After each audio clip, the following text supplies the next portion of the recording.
마가복음 11장.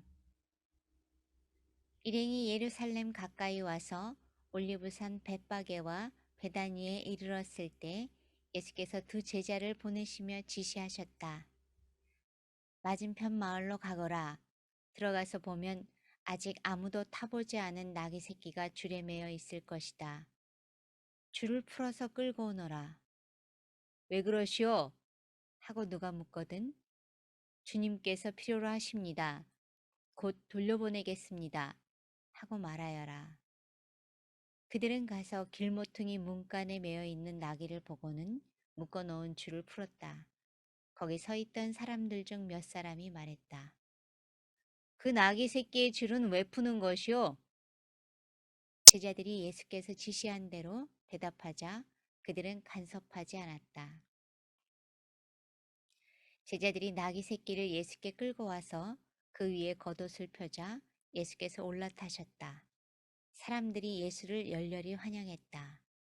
길 위에 자기 겉옷을 펴는 사람도 있었고 들에서 베어온 풀을 까는 사람도 있었다. 그들은 앞에서 걷고 뒤에서 따르며 소리쳤다. 호산나 복되다. 하나님의 이름으로 오시는 이여 복되다. 장차 올 우리 조상 다윗의 나라여. 하늘 가장 높은 곳에서 호산나. 예수께서 예루살렘에 이르러 곧 성전에 들어가셨다. 예수께서는 성전을 둘러보시며 모든 것을 마음에 두셨다. 그러나 이미 시간이 늦어 12제자와 함께 베다니로 돌아가셨다. 이튿날 그들이 베다니를 나설 때에 예수께서 배가 고프셨다. 그분은 저만치 떨어진 곳에 있는 잎이 무성한 무화과 나무 한 그루를 보셨다. 예수께서 혹시 아침 끼니가 될 만한 것이 있을까 하여 다가가셨지만 무화과 잎사귀 밖에는 없었다. 아직 무화과 철이 아니었다. 예수께서 나무에게 말씀하셨다. 다시는 아무도 내게서 열매를 먹지 못할 것이다. 제자들도 그 말을 들었다. 그들이 예루살렘에 도착했다. 예수께서 즉시 성전에 들어가셔서 거기에 상점을 차려놓고 사고 파는 사람들을 모두 쫓아내셨다. 환전상들의 가판대와 비둘기 상인들의 진열대도 뒤엎으셨다. 예수께서는 아무도 바구니를 들고 성전 안을 지나다니지 못하게 하셨다. 그러고 나서 다음 말씀을 인용해 그들을 가르치셨다. 내 집은 만민을 위한 기도하는 집이라고 일컬어졌다. 그런데 너희는 그곳을 도둑의 소굴로 바꾸어 놓았다. 대제사장과 종교학자들이 이 말을 듣고서 그분을 제거할 방도를 모의했다. 그들은 온 무리가 그분의 가르침에 푹 빠져 있는 것을 보고 당황했다. 저녁 때에 예수와 제자들이 도성을 나섰다. 아침에 그들이 길을 가다 보니 무화과 나무가 마른 막대기처럼 말라붙어 있었다. 베드로가 그 전날 있었던 일이 생각나서 예수께 말했다. 랍비님 보십시오. 주님이 저주하신 무화과 나무가 말라 비틀어졌습니다. 예수께서 차분히 말씀하셨다. 하나님의 생명을 품어라. 정말로 품어라. 그러면 너희가 감당할 수 없을 만큼 힘든 일은 하나도 없을 것이다. 예컨대 얼버무리거나 망설일 것 없이 이 산더러 가서 호수에 뛰어들어라 하고 말하면 그대로 이루어질 것이다. 그래서 내가 너희더러 작은 일부터 큰 일까지 모든 일에 기도하라고 강권하는 것이다. 하나님의 생명을 품을 때에 너희는 거기에 모든 것을 포함시켜라. 그러면 너희는 하나님의 것을 다 받을 것이다. 그리고 기도할 때는 구하는 것이 전부가 아님을 기억하여라. 누구에게 서운한 것이 있거든 용서하여라. 그때야 하늘에 계신 너희 아버지께서도 너희 죄를 깨끗이 용서할 마음이 드실 것이다. 그 후에 그들이 다시 예루살렘으로 들어가서 성전 안을 걷고 있는데 대제사장과 종교학자와 지도자들이 다가와서 따졌다. 당신의 신임장을 보여주시오. 누구의 권한으로 이렇게 말하고 행동하는 겁니까? 예수께서 대답하셨다. 먼저 한 가지 묻겠다. 내 물음에 답하면 나도 내 신임장을 보여주겠다. 요한의 세례에 관한 것이다. 그것이 누구에게서 온 권한이냐? 하늘이냐? 사람이냐? 말해보아라.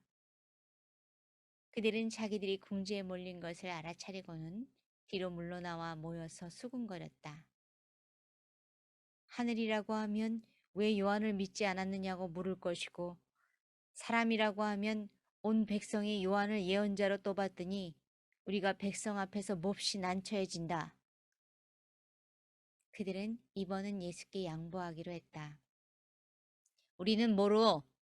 그들이 말했다. 예수께서 대답하셨다. 그렇다면 나도 너희 물음에 대답하지 않겠다.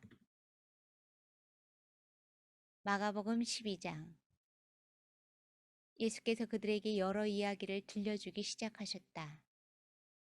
어떤 사람이 포도원을 세웠다. 그는 포도원의 울타리를 치고 포도즙 짜는 틀을 파고 망대를 세운 다음에 소작농들에게 맡기고 먼 길을 떠났다. 수확할 때가 되자 그는 수익을 거두려고 소작농들에게 종 한 사람을 보냈다. 소작농들은 그를 잡아서 마구 때려 빈손으로 돌려보냈다. 주인이 다른 종을 보내자 그들은 그를 골탕 먹이고 모욕을 주었다. 주인이 또 다른 종을 보내자 그들은 그를 죽여버렸다. 주인은 계속해서 많은 종들을 보냈으나 소작농들은 그들을 때리기도 하고 죽이기도 했다. 결국은 한 사람밖에 남지 않았다. 사랑하는 아들이었다. 포도원 주인은 최후 방책으로 아들을 보내며 저들이 내 아들만큼은 존중하겠지 하고 생각했다. 그러나 소작농들은 오히려 이것을 기회로 삼았다. 그들은 욕심이 가득하여 두 손을 비비며 말했다. 이자는 상속자다. 그를 죽이고 우리가 재산을 다 차지하자. 그들은 그 아들을 잡아 죽여서 울타리 밖으로 내던졌다. 너희 생각에는 포도원 주인이 어떻게 할 것 같으냐? 맞다. 그가 와서 그들을 다 없애버릴 것이다. 그리고 포도원 관리는 다른 사람들에게 맡길 것이다. 너희가 성경을 직접 읽어보아라. 석공들이 내버린 돌이 이제 모퉁이 돌이 되었다. 이것은 하나님께서 행하신 일, 눈을 씻고 보아도 신기할 따름이다. 대제사장과 종교학자와 지도자들은 당장 예수를 잡고 싶었으나 여론이 두려워 참았다. 그들은 그 이야기가 자기들을 두고 한 것임을 알았다. 그들은 서둘러 자리를 떠났다. 그들은 예수를 올무에 걸리게 하려고 바리새인과 헤롯의 당원 몇 명을 그분께 보냈다. 뭔가 책 잡힐 만한 발언을 하게 해서 그분을 잡을 심산이었다. 그들이 다가와서 말했다.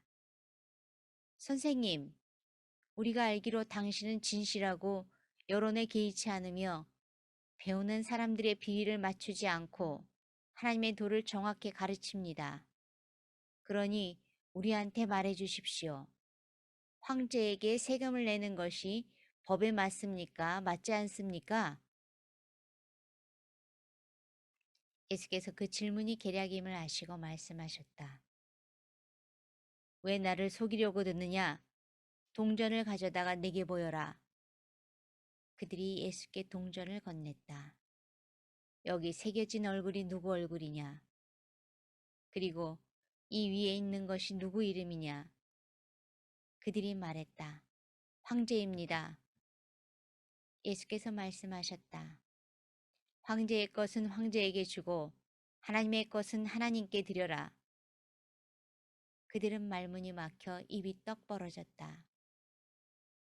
부활의 가능성을 일절 부인하는 사두개파 사람 몇이 예수께 다가와서 물었다.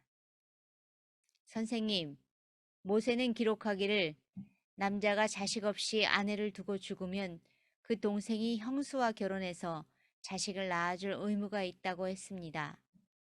한 번은 7형제가 있었습니다. 마지가 결혼했는데 자식 없이 죽었습니다.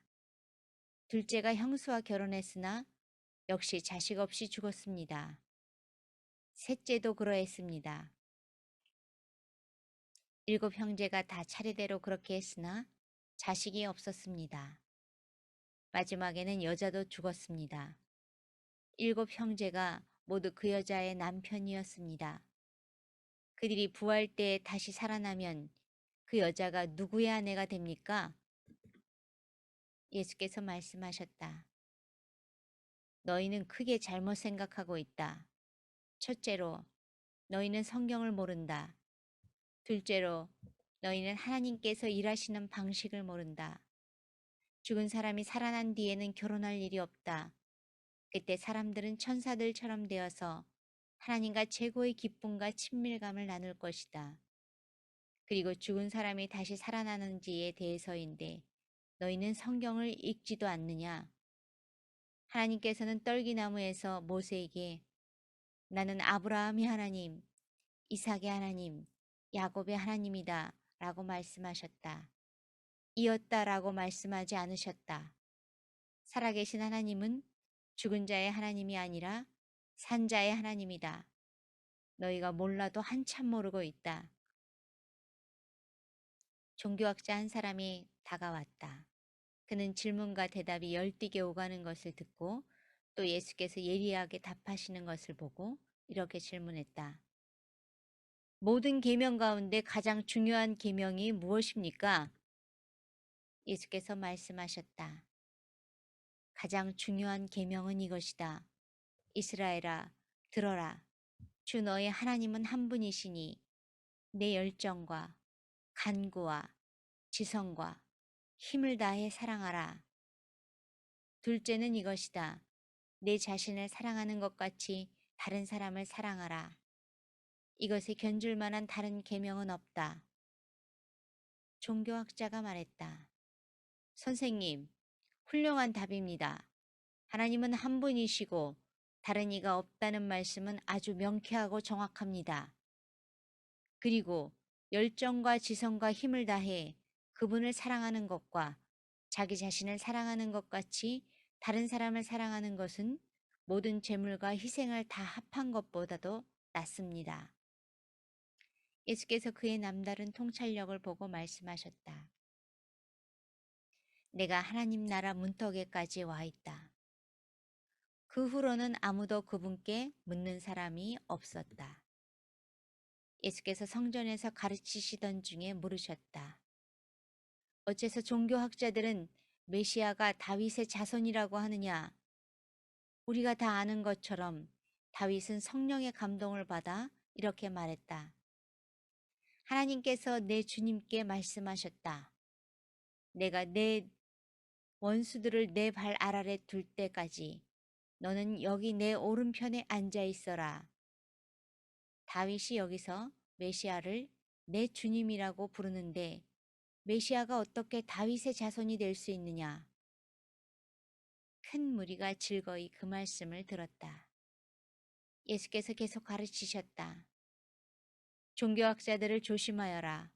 그들은 가운을 입고 다니며 사람들의 치켜 세우는 말에 우쭐하고 중요한 자리를 차지하면서 교회의 모든 행사에서 상석에 앉기를 좋아한다. 언제나 그들은 연약하고 무력한 사람들을 착취한다. 그들의 기도가 길어질수록 그들의 상태는 더 나빠진다. 마지막에 그들은 그 값을 치르게 될 것이다. 예수께서 헌금함 맞은편에 앉으셔서 사람들이 헌금함에 돈 넣는 것을 보고 계셨다. 많은 부자들이 큰 돈을 바치고 있었다. 그때 한 가난한 과부가 다가와서 작은 동전 2개를 넣었다. 겨우 동전 2개였다. 예수께서 제자들을 불러놓고 말씀하셨다. 과연 이 가난한 과부가 헌금함에 넣은 것이 다른 사람들이 넣은 것을 다 합한 것보다 크다. 다른 사람들은 아깝지 않을 만큼 헌금했지만 이 여자는 자기 형편보다 넘치도록 드렸다. 자신의 전부를 드린 것이다.